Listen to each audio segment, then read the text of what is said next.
Nikola Jokic is so freaking good at basketball. Like, yesterday's game was absolutely crazy because, yeah, the Timberwolves did go and lose. Yeah, Ant wasn't great. But what Jokic did, it's the yearly situation where, like, Jokic will destroy somebody and then they'll be questioning whether or not they can play defense. And that's happened with Rudy Gobert. Like, Rudy Gobert is one of the best defensive players ever. But you can't stop Jokic.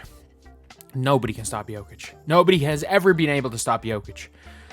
Heck, I mean, the Lakers did learn something from Rui Hachimura, but no one has ever been able to stop Nikola Jokic. Like, the man is borderline unguardable. He is so freaking good at basketball. Like, he will score from inside. He'll score from outside. He'll pass. He's not a bad defender. Like, he doesn't look like he should be a good defender, but he's not a bad defender. He's genuinely just the best basketball player in the world. And this is from someone who had Luka as the best. I thought Luka was the best, and honestly, with the way Luka is playing right now, like, I know he's injured, but still, I think if Jokic is playing with an injury, he'd be a lot more effective than Luka is. Like, Luka's decision-making is horrendous right now. Like, fully healthy, the shots that he's taking, cool, but the fact that he's continuously missing and continuing to take the high degree of difficulty shots when he realistically isn't going to make them, nah, like, when Jokic isn't scoring, Jokic just says, screw it, I'm just going to do everything else well. That is what has put Jokic as number one for me. But still, Nikola Jokic, unbelievable.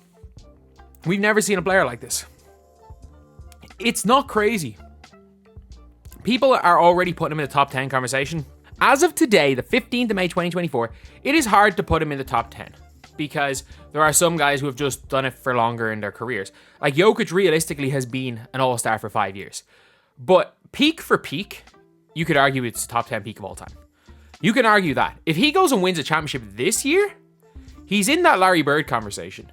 Yeah, he only has 2 championships to Larry's 3, but in and around the same 10-year spell, he goes and wins 3 MVPs as well, 3 in 4 years, just like Larry Bird did. So he gets into that conversation. I don't think he's necessarily better than Larry Bird, and I think that's kind of a wild thing to say at this stage in his career, but, like, he wins this year, he's in that conversation. And I've heard people call him top 5 player of all time, and I think peak for peak, you can argue that. I think it's very hard to argue Kareem Abdul-Jabbar because he had the greatest basketball career of all time. Like, and I don't mean like just in total for his career, what he did in high school, what he did in UCLA, what he did in the NBA. Like, as a totality of a career, he probably had the greatest career of all time, so it's hard to put him there. But I think if you put Jokic above Shaq, you're not crazy. If you put Jokic above Hakeem, you're not crazy. I wouldn't do it, but you're not crazy. That is the level that he's at. And it's mad. It is absolutely mad that, like, we had the Luke or Jokic is a fraud argument a week ago. A week ago, people were calling Jokic a fraud. People were saying, oh, he didn't deserve to win MVP because realistically, he just had a bad playoff game. Just like last year, I'll stand by this. He probably didn't deserve MVP over Joel Embiid. Like, the whole narrative, Joel Embiid basically begging for the MVP wasn't a good look, but Embiid was brilliant in the regular season, and Jokic in the last 10 games just packed it in. But obviously, the narrative changed based on the playoffs. And then this year, he was one of the 3 best players in the regular season. A lot of people would say the best, and fine for him winning MVP. And then he has a bad playoff game, people saying he's a fraud, and now all of a sudden, like, he's the best player in the world again. Nikola Jokic is the best basketball player in the world.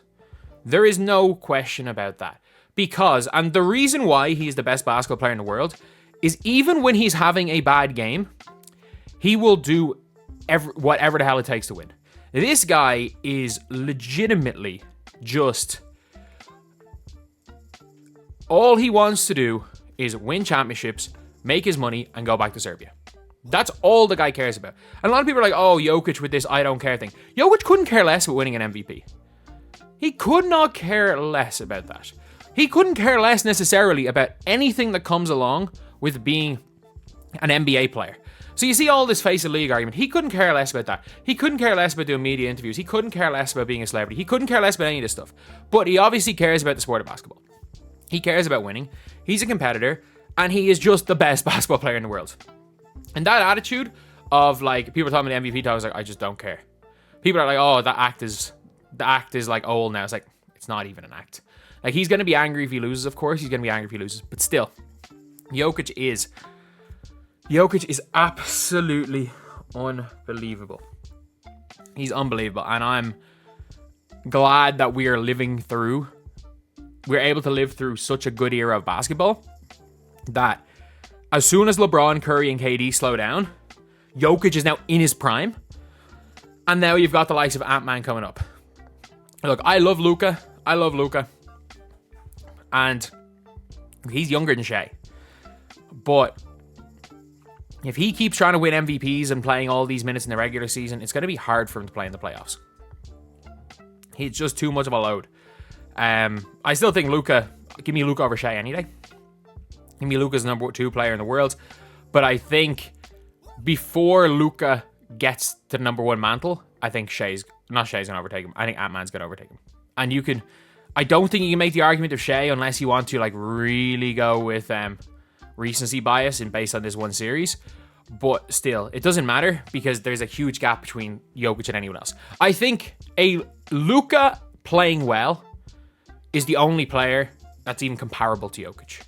But Luka obviously is hurt right now. He has some stinkers as far as games are concerned. He's not always going to play well, whereas Jokic, even Jokic's bad games, he'll pass, he'll do the little things. The guy just plays basketball. He just plays basketball and he does it better than everybody else. So that's the video. Thank you guys for watching. Like, comment, and subscribe.